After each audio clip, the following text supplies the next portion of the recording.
जय जगन्नाथ श्वेता किचन को स्वागत। आज चलतु बनैबा पियाज संढा आलू भजा। पियाज संढा आलू को समस्ते भजा बनाती किंतु आज मु अलगा प्रोसेस रे बनैबी।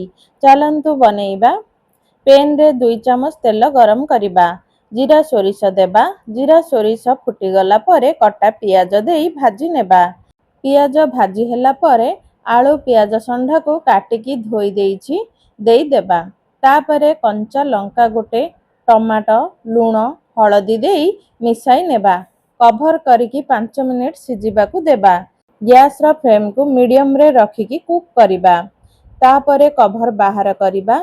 चीनी टेस्ट अनुसार अल्प देबा। आपनका पसंद अनुसार देबे न हेले स्किप करि पारिबे।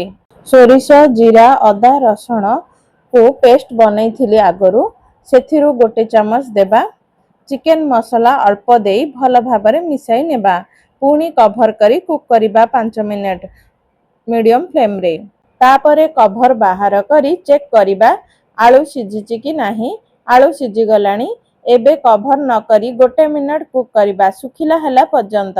आपनको रेसिपीटी भल लागिले लाइक शेयर सब्सक्राइब करने को भूलिबेनी। फेसबुक रे देखुथिले फॉलो करि नेबे। एही परी घरे बनाइकी खांतु।